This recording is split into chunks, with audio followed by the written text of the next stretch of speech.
तो यमुना अथॉरिटी की वेबसाइट आखिरकार काम करने लगी है। मैं आज आपको उसका फॉर्म फिल करना, ब्रोशर डाउनलोड करना दिखाऊंगा और उस ब्रोशर को हम रीड करके देखेंगे क्या कंडीशंस हैं, क्योंकि काफ़ी सारे सवाल मेरे पास आ रहे हैं कि अगर पिता और बेटा है दोनों अप्लाई करते हैं तो क्या होगा, वाइफ और हस्बैंड ने तो क्या होगा, अगर पहले मेरा प्लॉट है तो ये सारे सवालों के जवाब उसके अंदर हैं। हम उनको पढ़ेंगे, उनको समझेंगे, उनका विश्लेषण करेंगे। तो दोस्तों, मैं स्वागत करता हूं आपका अपने YouTube channel explore real estate with Manveer में। तो आज का ये थोड़ा सा लंबा होगा वीडियो, तो इसको कृपया ध्यान से देखिएगा और पूरा देखिएगा, क्योंकि कई बार कुछ पॉइंट मिस हो जाते हैं, फिर मेरे पास फोन आते हैं कि नहीं जी भाई साहब, ये आप सिर्फ फोन पे बता दो। आप समझिए प्लीज, फोन पे बताना बहुत मुश्किल काम होता है, तो मेरी आपसे गुजारिश है कृपया वीडियो के साथ में बने रहिएगा। धन्यवाद। और अगर आपको मेरा वीडियो अच्छा लगे तो उसको लाइक जरूर कीजिएगा, सब्सक्राइब कर लीजिएगा, क्योंकि नए नए वीडियो मैं लाता रहता हूं। जैसे मुझे टाइम मिलता है उसी तरह से मैं टाइम निकाल के आप लोगों के लिए वीडियो लाता रहता हूं, डिटेल्स आपको देता रहता हूं। तो चलते हैं सीधा यमुना की वेबसाइट पे। तो ये आ गए हम यमुना एक्सप्रेसवे की वेबसाइट पे। एडवर्टाइजमेंट को हटा देते हैं और डायरेक्टली चलते हैं हम प्रॉपर्टी वाले अपने रेजिडेंशियल प्लॉट वाले ऑप्शन पे। यहाँ पे हम जाते हैं तो एक तो अगर आपको डिटेल चाहिए तो ब्रोशर यहाँ डाउनलोड कर सकते हैं, जो कि कुछ इस तरह का नजर आता है। बट ये ब्लैक एंड व्हाइट, इसका क्या करना हमें, जरा कलरफुल व्हाइट निकालते हैं।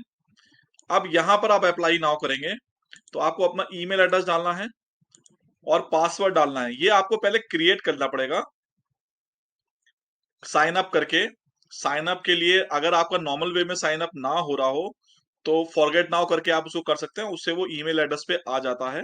अदरवाइज पिछली बार जो ग्लिच था वो ये था कि वो आपके मोबाइल पे मैसेज भेज देते और यूजर आईडी में आपका मोबाइल नंबर आपको बता देते कि ये आपका यूजर आईडी है, which is not a user ID. Actually में आपका यूजर आईडी आपका ईमेल एड्रेस है। तो अगर उसमें तब भी आपको प्रॉब्लम हो तो उसको फॉरगेट नाउ कीजिएगा और उसके बाद दोबारा मंगाइएगा, तो ये आपका ईमेल एड्रेस आ जाएगा। ईमेल पे भी आएगा पासवर्ड आपका और मोबाइल पे भी आएगा। मैंने मोबाइल से लिया है, मैंने पहले से ही लिख के रखा हुआ है, तो वो मैं पासवर्ड डालता हूं। तो जब आप पासवर्ड और यूजर नेम डाल देते हैं, इसमें सबमिट कर देते हैं, उसके बाद में इस तरह से एक आपका इंटरफेस खुलता है, जिसमें सबसे पहले आपने करना है डाउनलोड ब्रोशर। अभी जैसे मेरे में तो ये डाउनलोड होना शुरू हो गया। जब आप क्लिक करेंगे तो ये पेमेंट ऑप्शन आपसे मांगेगा कि आपको पेमेंट करना है। पेमेंट करने के लिए अब आपका इसका जो पेमेंट ऑप्शन है वो खुल गया है। तो आप इसको आईसीआईसीआई बैंक से क्लिक करके आप इसका पेमेंट कर सकते हैं। 590 रुपए का पेमेंट है। वंस आप पेमेंट कर देंगे तो ये इस तरह का एक ब्रोशर ओपन हो जाता है। अब की बार कलर्ड ब्रोशर हुआ है। तो भाई साहब, अथॉरिटी कहती है कि फ्री में हम आपको ब्लैक एंड व्हाइट देंगे और जब आप पैसा पे करेंगे तो हम आपको सुंदर सा बना के देंगे। तो यहाँ पे कुछ इंपॉर्टेंट चीजें हैं जिन्हें हम देख सकते हैं, जैसे रेजिडेंशियल प्लॉट जो है ये अवेलेबल जो है वो है 60 मीटर्स, 90, 120, 162, 200, 300, 500, 1000 एंड 2000 स्क्वायर मीटर तक के प्लॉट हैं। सेक्टर 16, 17, 18, 20 और 22 डी में ये अवेलेबल हैं। इन्होंने अपने फिर जो मेन फीचर्स हैं उसको यहाँ पर दर्शाया है। ऑब्वियसली फिल्म सिटी एक बहुत बहुत मेन ऑप्शन है, एक बहुत मेन अट्रैक्शन है यमुना अथॉरिटी के लिए। अभी योगी जी उसके लिए लगे हुए हैं। बहुत जल्दी ही इसका सोल्यूशन निकाल लिया जाएगा और इसकी बिडिंग जो सक्सेसफुल हो जाएगी। इसके बाद में हमारे पास जो एयरपोर्ट, जिसकी वजह से हम सब लोग डिस्कशन कर रहे हैं, वो बहुत मेन अट्रैक्शन है। फिर यहाँ की कनेक्टिविटी, सिर्फ मेट्रो ना समझे, इसे कनेक्टिविटी समझे, क्योंकि इस जो एरिया है इसको हिंदुस्तान के जितने भी आसपास से हमारे बड़े हाईवे निकल रहे हैं, चाहे वो दिल्ली मुंबई हो, चाहे वो ईस्टर्न पेरिफेरल हो, या कोई वाराणसी वाला हाईवे बन रहा है, इन सब से इसको कनेक्ट किया जा रहा है। तो ये कनेक्टिविटी दर्शाता है। स्कीम 7/9/2022 को ओपन हुई थी और 7/10/2022 को क्लोज हो जाएगी। डेट ऑफ ड्रॉ, ये ड्रॉ से है, ध्यान रखिएगा। अभी भी काफी लोग मुझसे पूछते हैं कि जी क्या इसमें बिडिंग है। नहीं भैया, बिडिंग नहीं है, ये ड्रॉ है। 18/11/2022 को इसका ड्रॉ होगा। रेरा रजिस्ट्रेशन नंबर भी दिया है इसमें, आप रेरा के साइट पे जाके इसकी डिटेल भी देख सकते हैं। नॉट फॉर सेल लिखा है, लेकिन मैंने खरीदा है भाई साहब, पैसे देके। इसके बाद में टर्म्स एंड कंडीशंस हैं फॉर अलॉटमेंट रेजिडेंशियल प्लॉट। इनको देख लेते हैं, मोटी मोटी इंपॉर्टेंट कौन सी हैं टर्म्स एंड कंडीशंस। तो ये ब्रोशर हमने ओपन कर लिया है। ब्रोशर मैंने पीडीएफ फाइल में किया है। यहाँ टर्म्स एंड कंडीशंस हैं। 16, 17, 18, 20 और 22 डी के अंदर प्लॉट आ रहे हैं। इंपॉर्टेंट डेट्स इसमें दी हुई है। 7/9 को स्कीम ओपन हुई, 7/10 में ये क्लोज हो जाएगी, 18/11 को इसका ड्रॉ है। तो ये ड्रॉ में है, बिडिंग नहीं है, कंफ्यूजन नहीं होना चाहिए। इसके अंदर जो सेक्टर्स अवेलेबल हैं जिनके अंदर ड्रॉ है, ये 16, 17, 18, 20 और 22 डी हैं। किसमें कितने प्लॉट हैं ये भी इसमें दिया हुआ है कि सेक्टर 16 के अंदर सबसे ज्यादा प्लॉट है 326। 120 के साइज देखा जाए तो सबसे ज्यादा प्लॉट है। अगेन एक और यूनिकनेस है इसके अंदर, 120 जो है वो सेक्टर 16 डी के अंदर 246 प्लॉट्स हैं। 162 मीटर के ई ब्लॉक के अंदर 18 प्लॉट हैं और 200 मीटर के एफ ब्लॉक में 62 प्लॉट है। तो सेक्टर 16 के अंदर 326 प्लॉट इन टोटल है। बाकी जो सेक्टर्स हैं इनमें 151 है।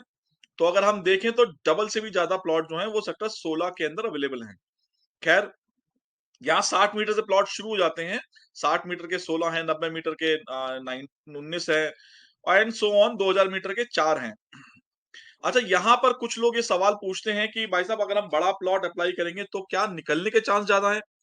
अगर मैं उनको कहता हूं कि ऐसा कोई जरूरी नहीं है, तो पूछते हैं कि क्यों, अगर रीसेल के अंदर बड़ा प्लॉट है तो क्या वो आराम से सेल हो जाता है या फिर उसमें मुश्किलात आती हैं? तो मेरा यहाँ जवाब ये है कि देखिए, बड़े प्लॉट नंबर, जितना बड़ा प्लॉट है उसके नंबर भी उतने ही कम है, यानी कि उतनी कम नंबर्स में वो अवेलेबल है। और आश्चर्य की बात यह है, 4000 मीटर का प्लॉट भी जब मार्केट में आता है रीसेल में, तो उसको एक दिन से ज्यादा नहीं लगता सेल होने में, फटाफट यूं वो सेल हो जाता है। तो ऐसा यहाँ पर यमुना के अंदर ऐसा नहीं है कि कोई बड़ा प्लॉट है तो उसके चांसेस ज्यादा हैं। ये सिर्फ और सिर्फ किस्मत में है। ये भविष्य गर्भ में छुपा हुआ है कि कौन किसके नाम पर कौन सा ड्रॉ निकलेगा, क्योंकि बहुत सारे लोग लगाने वाले होंगे। तो ये कहना बड़ा मुश्किल काम है। इसके बाद में ये दूसरा एक और पेज आ जाता है, number of plot size in metres, total number of plot, और फिर ये रिजर्व कैटेगरीज के हैं। अगर आप देखें तो ये फार्मर कैटेगरी है। इसके बाद में ये फंक्शनल के लिए रिजर्व है 5% और जनरल कैटेगरी के लिए 77.5 है। SC ST के रिजर्वेशन अमाउंट में भी डिफरेंस है, देखिए काफी ज्यादा डिफरेंस है। अगर हम रिजर्वेशन और रजिस्ट्रेशन अमाउंट की बात करें तो इसका जो SC ST के लिए 55,530 है 60 मीटर के लिए, और अदर्स के लिए 1,11,060 रुपए है। तो ये भी एक फर्क है, गवर्नमेंट पॉलिसी है, होना भी चाहिए। अच्छा, इसके अंदर एक और इंपॉर्टेंट चीज क्या है कि पहले तो उन्होंने दे दिया है कि भाई साहब कैंसिलेशन ऑफ प्लॉट और add in scheme which are already registered in RERA. कुछ ऐसे प्लॉट हैं जो कैंसिलेशन में गए थे, वो रेरा रजिस्ट्रेशन नंबर्स उनके लिखे हुए हैं कि किस किस रेरा पे वो उस वक्त अलॉटमेंट हुए थे और कैंसिल हुए हैं प्लॉट।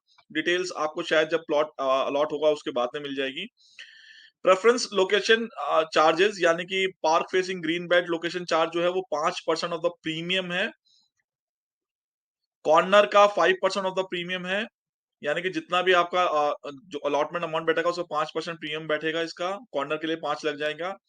18 मीटर रोड है तो उस पर भी 5% है। और जो मैक्सिमम सिंगल प्लॉट पे जो लोकेशंस लग सकती हैं वो 15% है। वैसे भी 15 ही बैठेगा, क्योंकि अगर मैं ग्रीन पार्क फेसिंग भी लगा दूं, कॉर्नर भी लगा दूं, 18 मीटर भी लगा दूं, तो 15 ही बैठता है।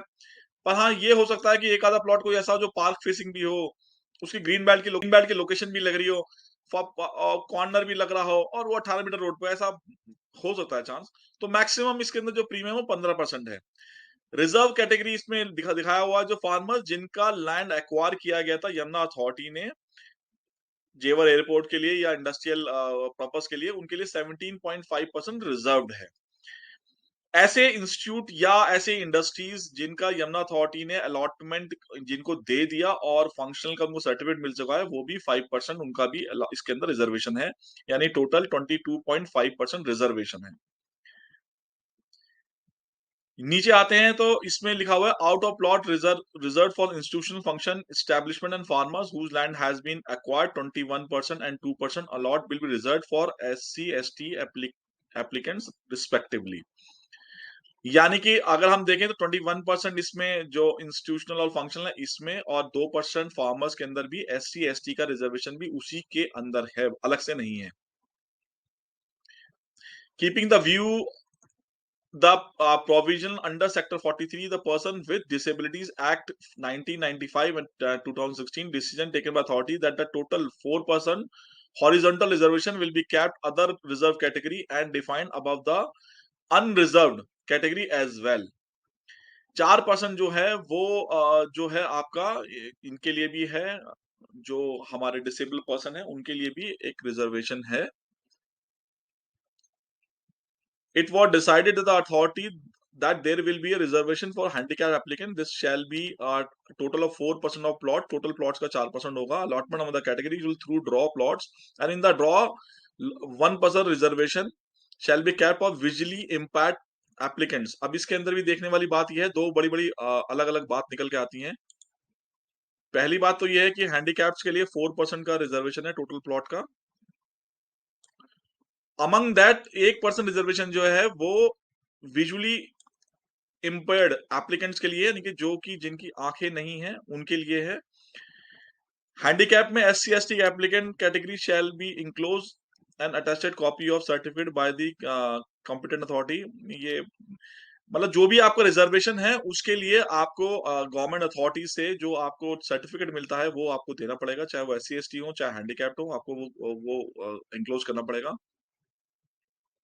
इसमें एक और बात भी लिखी हुई है कि अगर कोई भी रिजर्व कैटेगरी वाला नहीं आता है, इसमें लिखा है after allocation of all applicants in reserve category the remaining plot if any shall be transfer to general category at the time of draw plots. यानी कि इन केस रिजर्वेशन वाले कम होते हैं, नहीं आते हैं, चाहे हैंडीकैप ना आए चाहे कोई और ना आए, तो वो जनरल कैटेगरी में डाल दिया जाए।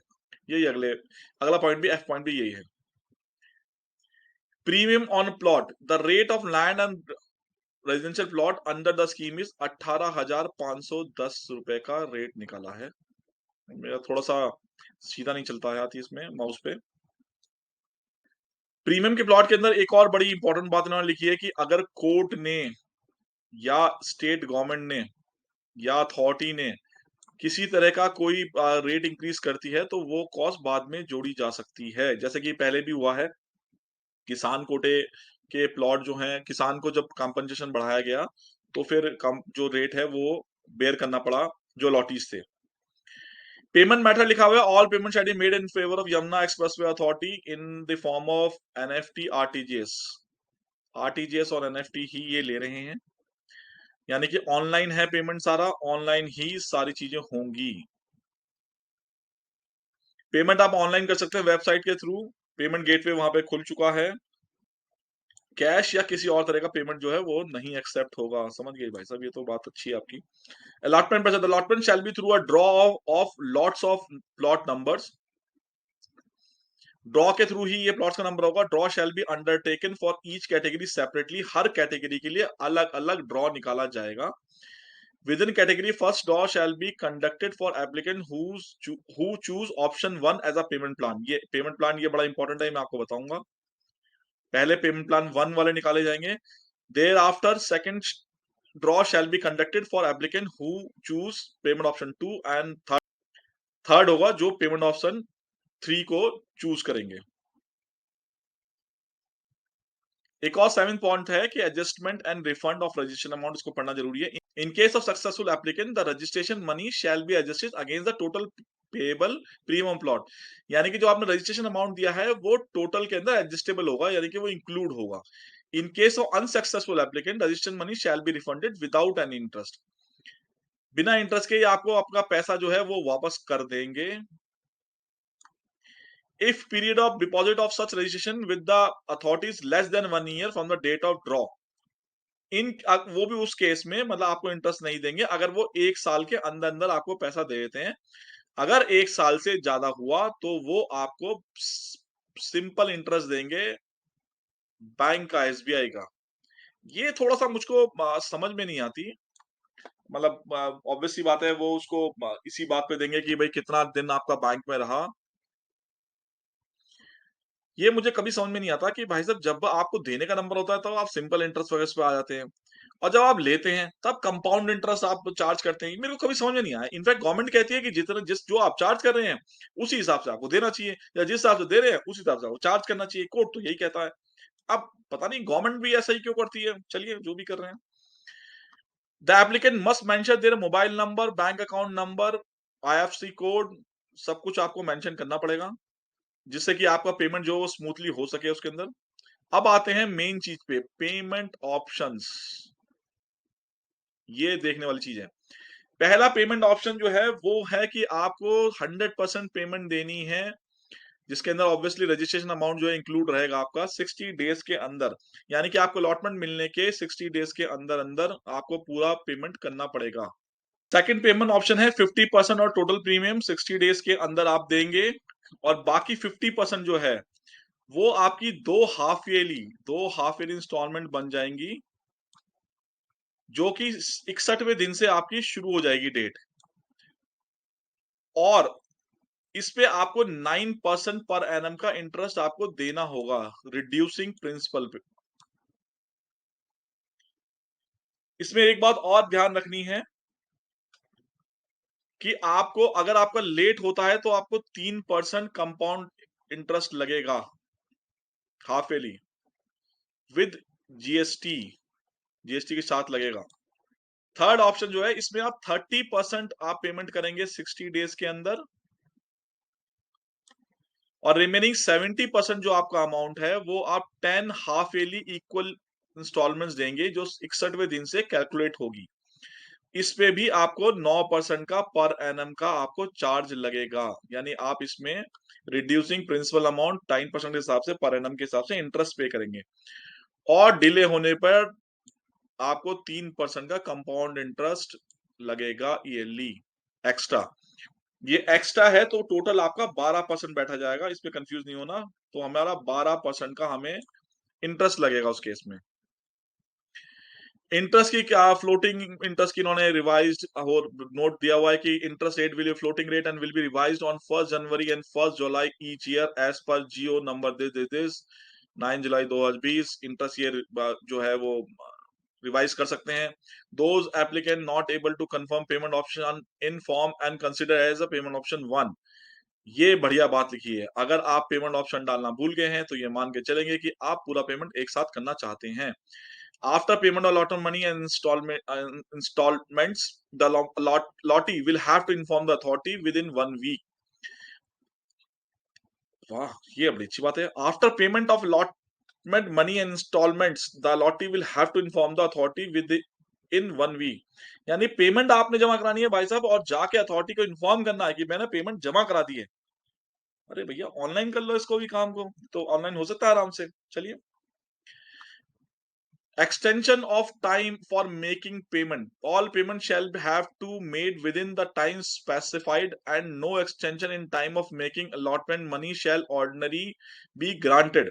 मतलब ऑर्डिनरी वे में तो आपको कोई एक्स्ट्रा एक्सटेंशन नहीं दी जाएगी, लेकिन एक्स्ट्रा ऑर्डिनरी सर्कमस्टेंसेस में time for making payment can be extended by chief executive, मतलब कि इनकी अथॉरिटी होगी एक्सटेंड करने की, or any other officer authorized by him behalf for a maximum period 30 days, 30 दिन के लिए ये इसको एक्सटेंशन दे सकते हैं।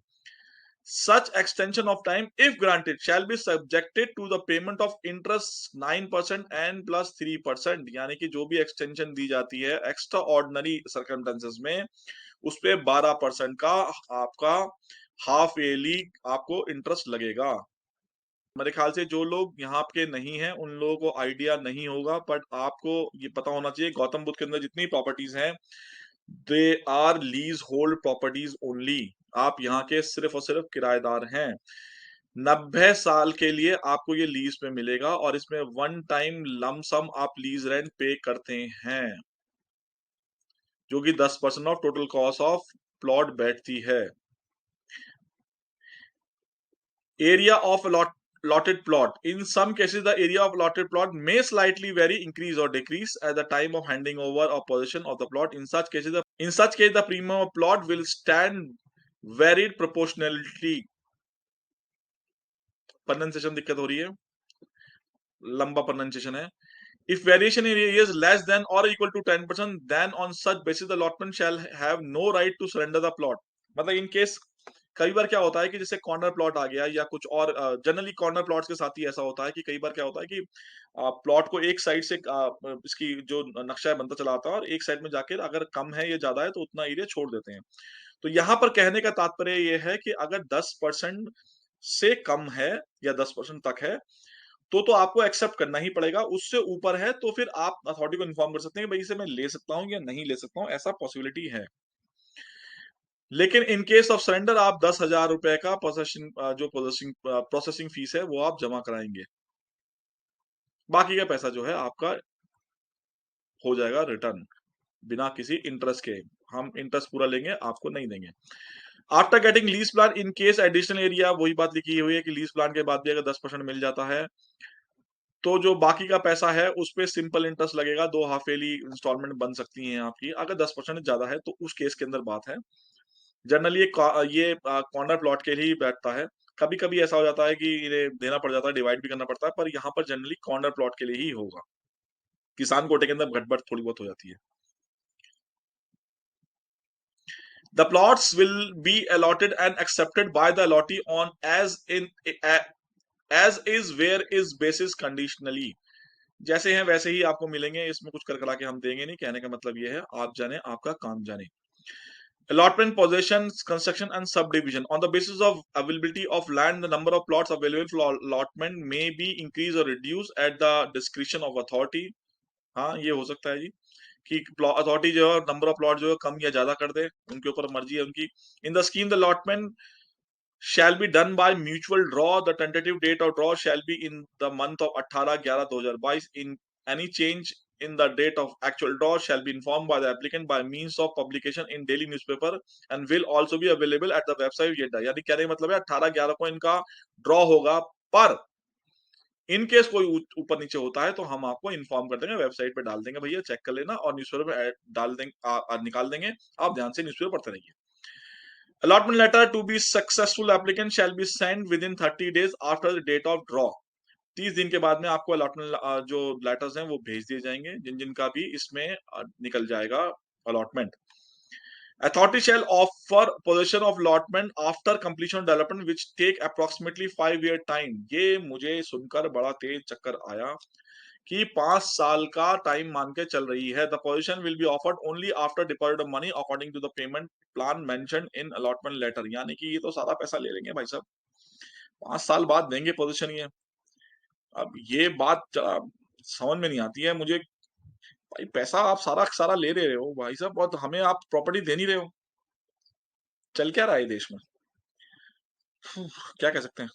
Allotment shall have to get construction done after getting building plan sanction according to the lease deed and building regulation। Allotment shall have to get construction done after getting building plan section according to the lease deed and building regulation of authority application at the time of allotment। चलिए, ये भी ठीक है।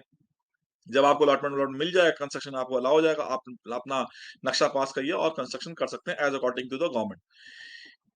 Period of construction, the lottee leasee will have to complete the construction as per YEDA building regulation and obtain occupancy certificate from the authority within 3 years from the date of execution of lease deed। Lease deed के अंदर आपको 3 साल के अंदर जब आपकी lease deed हो जाती है, यानी कि रजिस्ट्री के आपको रजिस्ट्री के बाद में करीब करीब 3 साल का टाइम मिलेगा इसमें कंस्ट्रक्शन करने का। तो रजिस्ट्रेशन के बाद में, यानी कि लीज डीड होने के बाद में, यहाँ पर मैं जो लोग बाग बाहर रहते हैं उनको बता दूं, जो हम बार बार लीज डीड का जिक्र कर रहे हैं, लीज डीड का मतलब यहाँ पर आपके यहाँ पर जो रजिस्ट्रेशन होता है उसको यहाँ पर लीज डीड कहा जाता है। सब लीज डीड भी कभी कभी कहा जाता है। तो ये लीज डीड है। सब लीज उसमें होती है जब बिल्डर के थ्रू रजिस्ट्रीज होती है तो सब लीज कहते हैं। ये डायरेक्ट आपके नाम पे अथॉरिटी लैंड कर रही है तो उसको लीज डीड कहते हैं। एक्सटेंशन जो है वो भी दिया जा सकता है इसके बाद भी कि 4% आप फर्स्ट ईयर आपको प्रीमियम पे आप पे करें और एक एक्सटेंशन ले लें, उसके बाद 5% पे करें, फिर से दूसरा एक्सटेंशन ले लें, और 6% पे करके प्रीमियम का आप थर्ड ले सकते हैं। बियॉन्ड 3 इयर्स 4% जो है वो सेक्टर का रेट का आपको इसमें एक्सटेंशन मिलना शुरू हो जाएगा, लेकिन इससे ज्यादा आपको एक्सटेंशन नहीं मिलेगा। 3 साल के बाद 4% ऑफ सेक्टर रेट, जो भी उस वक्त का रेट होगा उसके हिसाब से आपको चार्ज लगेंगे, तभी आपको इसका एक्सटेंशन मिल सकता है। ज्यादा एक्सटेंशन लेना नहीं चाहिए। अपना कंप्लीशन वगैरह बनाएं, कंप्लीट करें, उसको रेंट पे उठाएं, तब तक तो बहुत बहुत काम हो चुका होगा। जनरल कैटेगरी, द एप्लीकेंट को applicant should be competent to contact and have obtain the age of majority 18 year. 18 साल से ऊपर वाले ही इसको अप्लाई कर सकते हैं, whether they are applicant or a co-applicant। All Indian non-resident Indians who are neither in any way prohibited by the government of India nor by UP government under any specific rule of purchase any immovable property in UP shall be eligible to apply। यानी कि जो भी Indian और non resident Indian है, NRIs हैं, वो लोग इसके अंदर अप्लाई कर सकते हैं। जस्ट उसमें रिस्ट्रिक्शन ये है कि उन्हें गवर्नमेंट ऑफ इंडिया ने किस तरह रिस्ट्रिक्शन ना करी हो कुछ भी परचेज करने के लिए। फॉर एग्जाम्पल, किसी किसी पे गैंगस्टर लगी होती है या कोई और वजह होती है, कोई क्रिमिनल केस होता है या कोई उस पे कोई इंक्वायरी चल रही होती है, तो उन लोग अप्लाई नहीं कर पाते हैं, तो उन लोगों के लिए लिखा है, आप लोग चिंता ना करें, मस्त होके करें। Eligible person can apply for one plot under the scheme of any category. ये देखिए, ये बड़ी ध्यान देने वाली बात है। ये सवाल काफी लोग पूछते हैं, मैं इसके बारे में थोड़ा सा इसको हाईलाइट करते हुए चलता हूं कि एलिजिबल पर्सन जो है वो सिर्फ और सिर्फ एक प्लॉट ले सकता है अंडर एनी कैटेगरी। किसी भी कैटेगरी में आप एक प्लॉट ले सकते हैं। Those who have been already allotted residential plot flat, those who have been already residential plot flat in any scheme are not eligible for to get allotment under the scheme। जिन लोगों के भी यहाँ पर already allotment निकल चुके हैं, चाहे वो फ्लैट का हो चाहे प्लॉट का हो, वो स्कीम के अंदर नहीं आते हैं, वो नहीं ले सकते। If found at a large stage that the applicant his spouse or his minor dependent children had obtained more than one plot, then all his her application allotment will be cancelled and the total deposit amount shall be forfeited by the government। कई बार ये ऐसा मैंने कई YouTube पे कई dealers उनको YouTubers को देखा है बोलते हुए कि भाई साहब आप कितने भी अप्लाई कर सकते हैं। इवन मेरे को भी कुछ एक लोगों ने ये जानकारी दी, मैंने अथॉरिटी में कॉल किया तो उन लोगों ने भी मुझे कहा कि नहीं भाई साहब कितने भी कर सकते हैं, बट यहाँ साफ साफ लिखा है कि नहीं जी, आप एक ही कर सकते हैं और अगर आपका पहले कोई अलॉटमेंट हो चुका है तो आप नहीं कर सकते और कुछ भी। तो इस बात का खास ध्यान रखिएगा कि एक आदमी एक ही कर सकता है। Applicant can apply in joint name co-applicant only if it is a immediate family, mother, father, brother, sister, son, daughter, husband, wife with a proof of family relationship other than these relationship cannot apply। यानी कि कहने का सीधा सीधा मतलब ये है, भैया दोस्त दोस्त नहीं कर सकते अप्लाई, चाचा ताऊ नहीं कर सकते अप्लाई। तो इस तरह के कोई भी बुआ भतीजे, ये बड़ा फेमस है आजकल हमारे यहाँ पे, बुआ भतीजे नहीं कर सकते अप्लाई। तो इस तरह के कोई भी लोग बाग इसमें अप्लाई नहीं कर सकते। जो सिर्फ और सिर्फ इमीडिएट फैमिली है, यानी मदर, फादर, ब्रदर, सिस्टर, सन, डॉटर, हस्बैंड, वाइफ, ये लोग एप्लीकेंट और को एप्लीकेंट बन सकते हैं। फिर इसमें एक और बात अच्छी लिखी है कि एप्लीकेंट को applicant his and spouse his or her minor dependent children can apply only one plot. If it is found that later stage that an applicant, his or spouse or his or her minor children have applied to more than one plot, then his or all application allotment will be cancelled and the total deposit money shall be forfeited by the authority. कहने का मतलब यह है कि husband wife अलग अलग apply नहीं कर सकते हैं, उनके डिपेंडेंट चिल्ड्रन जो हैं वो अप्लाई नहीं कर सकते हैं, माइनर तो बिल्कुल नहीं कर सकते हैं। पहली बार ही बता दिया गया था, ना ही वो एप्लीकेंट सकते हैं ना ही वो को एप्लीकेंट सकते हैं। हाँ, कोई आपका, जो इससे मुझे समझ में आ रहा है कि अगर आपका कोई नॉन डिपेंडेंट किड है, बच्चा है कोई ऐसा जो कि अपना अपना काम कर रहा है, अपने पैसे से खरीदता है, तो वो और फैमिली से अलग रहता है, तो वो इसमें अप्लाई कर सकता है। Eligibility for a prescribed reserve category, the eligible bonafide institution. अब इनमें कंडीशंस क्या क्या है ये देख लेते हैं। Institution should have been allotted the institution industrial commercial premises in its name और ऑन बिफोर 31/2021। जिसके नाम पर पहले कोई ना कोई 31 तारीख से पहले, अगर मैं बात करूं इसको हाईलाइट करते हुए, तो यहाँ पे एक देखिए 31/12/2021 से पहले जिसको भी अलॉटमेंट हुआ वो एलिजिबल हैं इसके लिए। इंस्टीट्यूशन उनको हुआ हो on before closing date scheme, the applicant has enclose certified copy of functional certificate. Functional certificate भी देना है एप्लीकेशन फॉर्म के साथ। फंक्शनल सर्टिफिकेट भी आपको देना है, यानी कि आपने कोई प्लॉट लिया उसको आपने फंक्शनल कराना है, तब आप इसके रिजर्व कैटेगरी के अंदर रिजर्वेशन आपको मिलता है। The institute establishment has cleared all payment due authority, यानी प्रीवियसली सारा का सारा उनका पेमेंट डेट क्लियर हो और उसका सर्टिफिकेट उन्होंने अथॉरिटी से लेके जमा कराना है। In case of application is made by managing director, whole time director, trustee, executive, तो इसका ये लोग भी कोई ऐसा भी है तो उसका रिकॉर्ड भी डिपार्टमेंट ऑफ येड्डा से लेना है और उसको जमा कराना है। In case of application is made by educational institute, the name of the redactor, trustee, chairman, vice chairman have been taken in record of authority and nor before closing date of scheme, and institute is eligible to submit only one application. एक institute एक ही application जमा करा सकता है. Such institutional, industrial, commercial establishment, their director, trustee, execution member shall not be eligible where the institutional application had been obtained through transfer and past owner had already obtained a residential plot flat. यानी कि कोई भी director या trustee किसी को भी अगर पहले कोई प्लॉट मिल चुका है तो भी उनके इंस्टीट्यूट या इंस्टीट्यूशनल को, कमर्शियल को, एस्टैब्लिशमेंट को रिजर्वेशन नहीं मिलेगा. The eligibility of allotment of plot shall be for one plot only either in the name of institution. मतलब कहने का इसमें मोटा मोटा तरीका ये है कि भाई साहब आपको एक ही प्लॉट देंगे, उसी के अंदर आपको काम चलाना है, अपना जो भी चलाना है.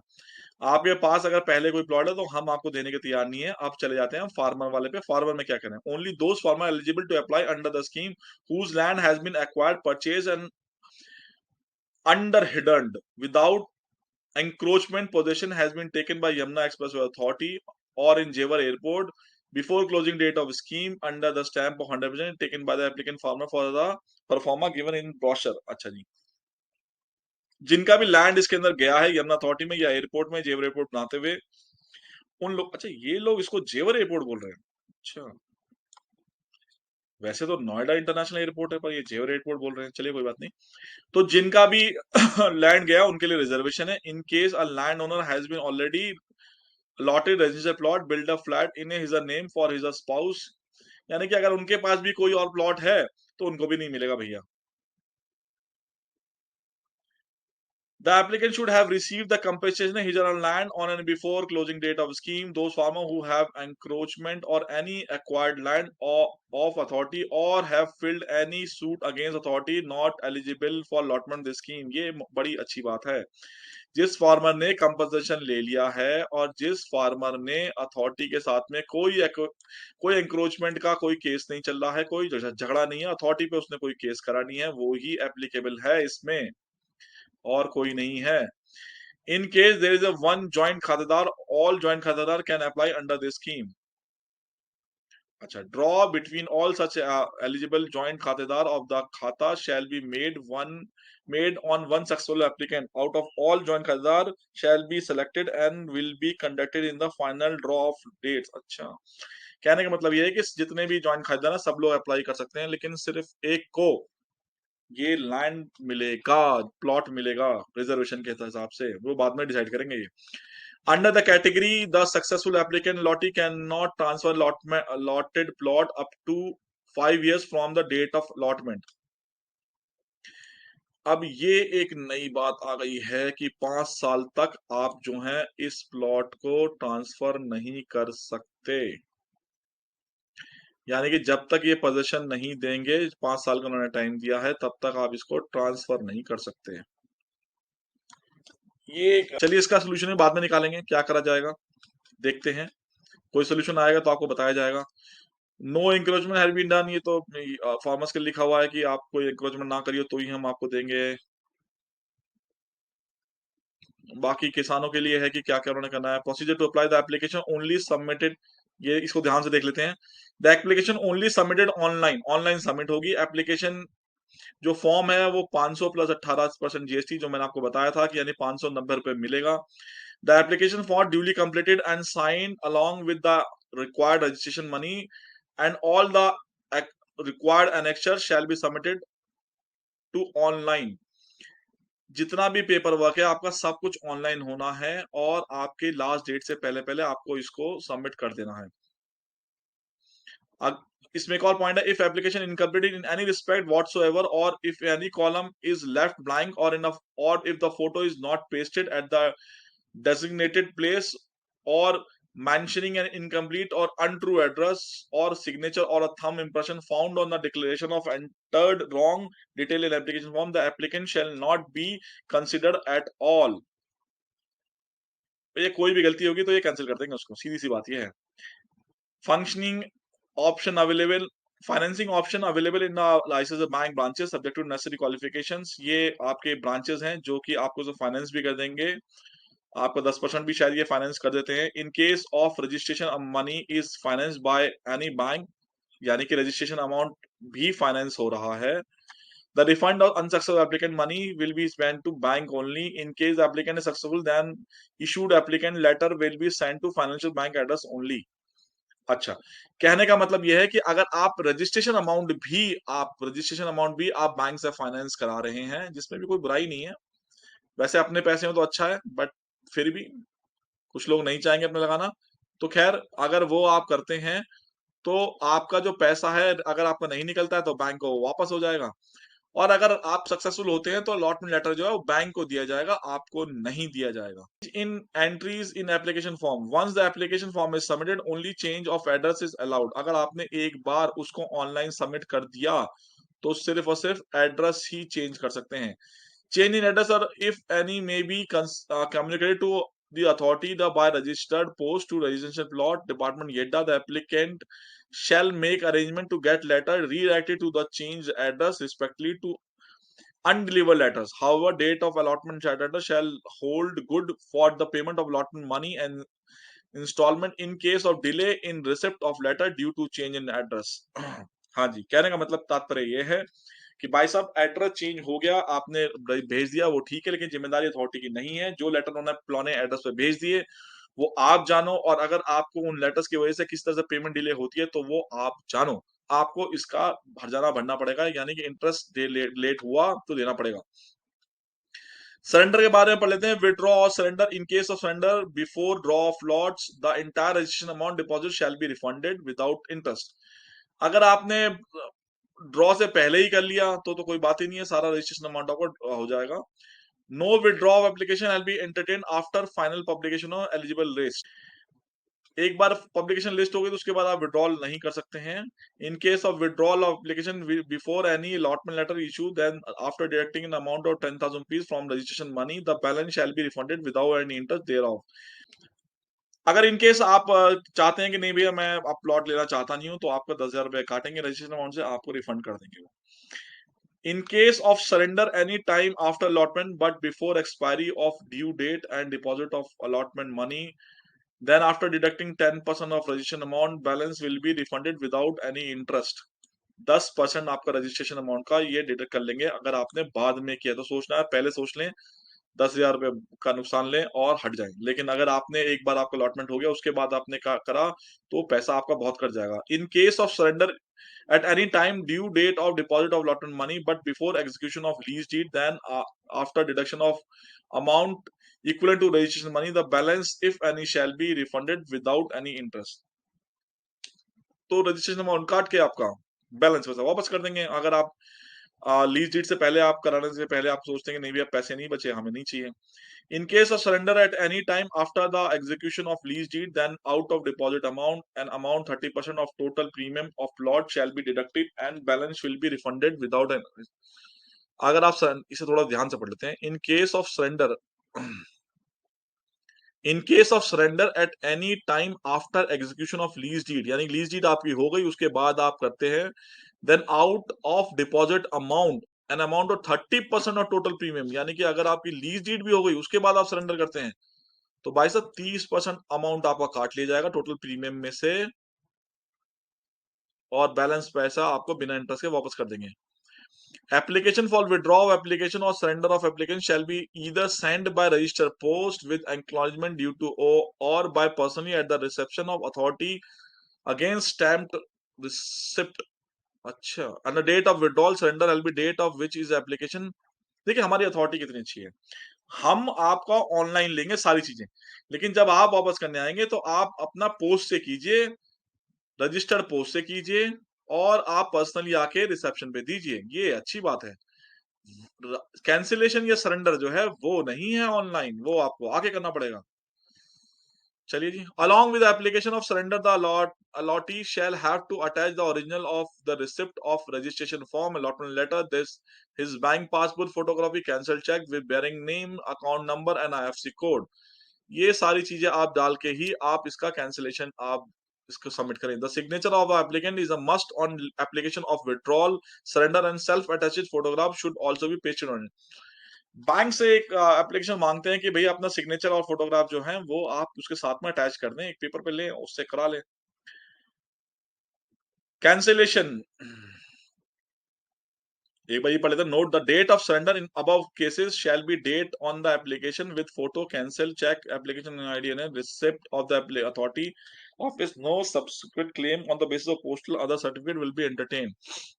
अच्छा, the date of surrender in the above the date of surrender in above cases shall be the date on which application with photo, cancel check, application allotment letter, original form, slip, and ID proof is received at the YEDA authorities office. No subsequent claim on the basis of postal and other certificate will be entertained. आपको ध्यान रखना भाई साहब, जो भी आप cancellation कर रहे हैं उसके लिए खुद जाइए, खुद करें काम को। कैंसिलेशन अथॉरिटी लेसर, मैं दिखा देता हूँ, authority lessor shall be free to exercise right to cancellation lot. Cancellation यहाँ पर हर तरह से अथॉरिटी के पास में है, ये बताने वाली बात है। कोई वायलेशन होगा, कुछ और बात होगी, कैंसिल कर देंगे ये किसी भी बात पे। तो कैंसिलेशन का सारा अथॉरिटी के पास है, लेकिन जनरली ऐसा होता नहीं है, कैंसिल कर दे।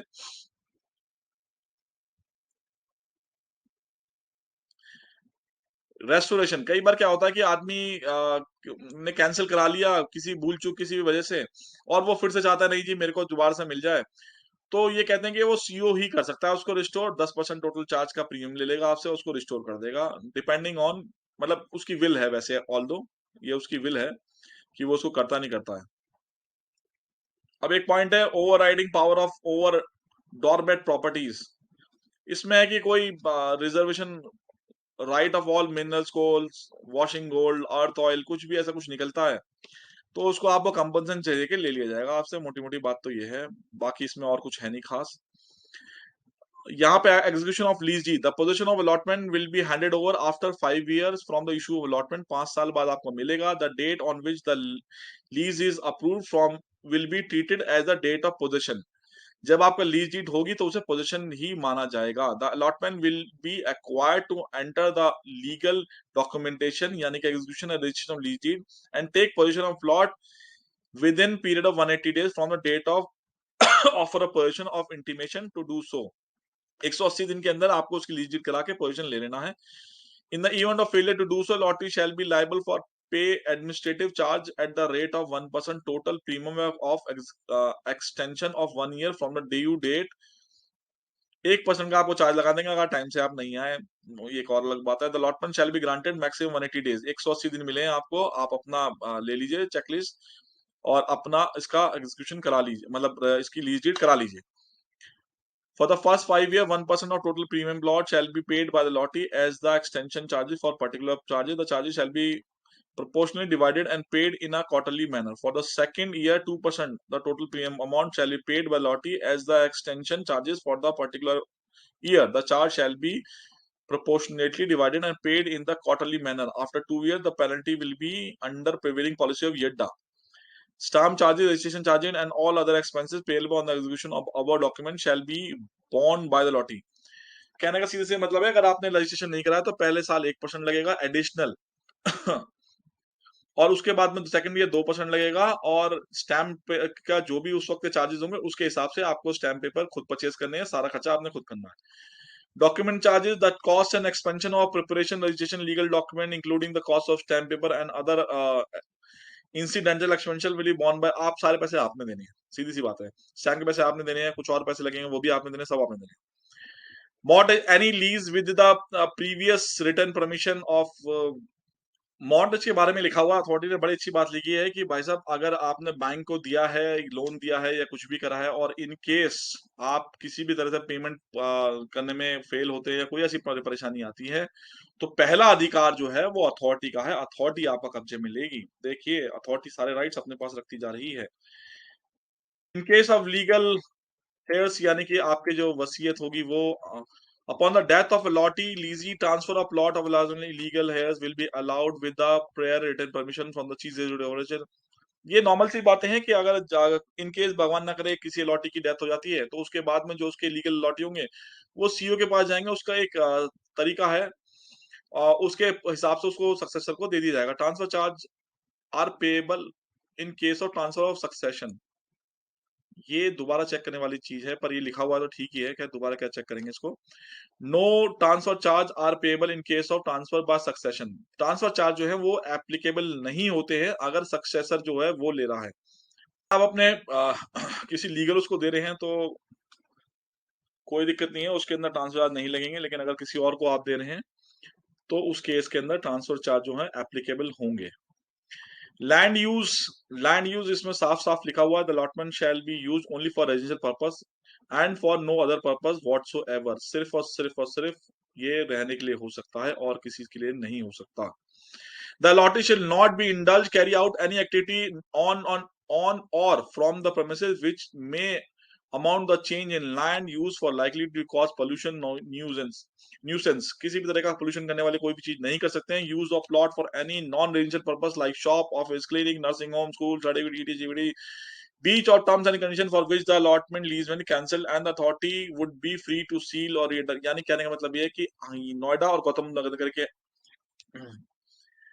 लैंड यूज के अंदर मोटी मोटी बात यह है कि ये रेजिडेंशियल पर्पस के लिए लैंड यूज के लिए है और किसी पर्पस के लिए नहीं है, तो आपको सिर्फ और सिर्फ इसको रेजिडेंशियल पर्पस के लिए यूज करना है। ये ग्रेट गौतम बुद्ध नगर के ना अच्छी बात है। आप सभी तरह के टैक्सेस जो है वो आपने पे करने हैं। ये वो आपके फॉर्म्स हैं जो जरूरत पड़ेगी फार्मर्स वगैरह को, उनको डाउनलोड करके देना है, या कोई भी जो रिजर्वेशन ले रहे हैं उनके लिए हैं ये फॉर्म वगैरह। तो ये फॉर्म वगैरह है और यहाँ पर ये खत्म हो जाता है। तो ये मोटे मोटे तरह से आपका फॉर्म है, इसको सबमिट करना है। जब ये फॉर्म आप पूरा आप इसको पढ़ लें, समझ लें, तो इसके बाद में ये फॉर्म आप अगर आप इसको तो दोस्तों ये सारी वो कंडीशंस हैं जिनके बारे में डिस्कशन होना था। अभी भी इसके बाद में कोई डाउट है तो आप कमेंट करके मुझसे पूछ सकते हैं, मैं उसका जवाब आपको जरूर दूंगा। मैं कोशिश करता हूँ हर एक को जवाब देने की। वैसे मैंने कोशिश करी है कि आपके सारे सवालों को जवाब दे दूं। बहुत सारे सवाल मुझसे पूछे गए थे, उनके मोस्टली के मैंने जवाब अभी दे दिए हैं, वो इसी फॉर्म के अंदर हैं। आप चाहें तो उसको डाउनलोड करके दोबारा से पढ़ सकते हैं। अगर आपको 590 रुपए बिना दिए पढ़ना है तो आप ब्रोशर डाउनलोड कर सकते हैं और ब्लैक एंड व्हाइट फॉर्म में जो स्कैन वाली कॉपी है वो आप पढ़ लें। और अगर आप चाहते हैं कि आप अच्छे से पढ़ें और इस फॉर्म को आपको अप्लाई करना ही है तो अमाउंट पे करें, 590 रुपए आप पे लगेंगे और ये आप पीडीएफ फाइल में अच्छे से पढ़ सकते हैं। खैर ये पूरा फॉर्म है, ये पूरी डिटेल्स हैं। अगर आपको लगता है आपको इसके लिए अप्लाई करना है तो इसको अप्लाई कीजिए। अब मोटी मोटी बातें आपने सब समझ ही ली हैं, कितने टाइम के बाद में ये आपको पोजीशन मिलेगा, कितना टाइम का आपका इन्वेस्टमेंट है। इन्वेस्टमेंट ऑफ रिटर्न आप देख लीजिए, अगर आपको लगता है कि ये जो पैसा है ये आपके लिए वर्थफुल है, आप मान के चलिए 5 साल तो आप पकड़ ही लीजिए कि 5 साल के तक ये सेल नहीं होगा, तो 5 साल आप मान लीजिए, 5 साल का इन्वेस्टमेंट अगर आपको लगता है आप कर सकते हैं तो मुझे लगता है अप्लाई करना चाहिए। वैसे मैं आपको बता दूं कि यहाँ पर जो मार्केट रेट और जो ये अलॉटमेंट ड्रॉ रेट है इसमें बहुत डिफरेंस है। तो अप्लाई कर सकते हैं, इसमें कोई बुराई नहीं है। एक्सेस मनी पड़ी हुई है, एक्स्ट्रा अमाउंट आपके लिए है, भविष्य के लिए आप चाहते हैं कि एक इन्वेस्टमेंट कर दें तो इतना सस्ता वैसे भी अलॉटमेंट कहाँ मिलना है, इसे अप्लाई कर दें। और कोई भी सवाल हो आप मुझसे कमेंट में पूछेगा। अगर ये वीडियो अच्छा लगा हो तो इसको लाइक कीजिएगा, सब्सक्राइब कीजिएगा मेरे चैनल को और इसको ज्यादा से ज्यादा लोगों को शेयर कीजिएगा। इस वीडियो को में बने रहने के लिए आप लोगों का बहुत बहुत धन्यवाद। Thank you.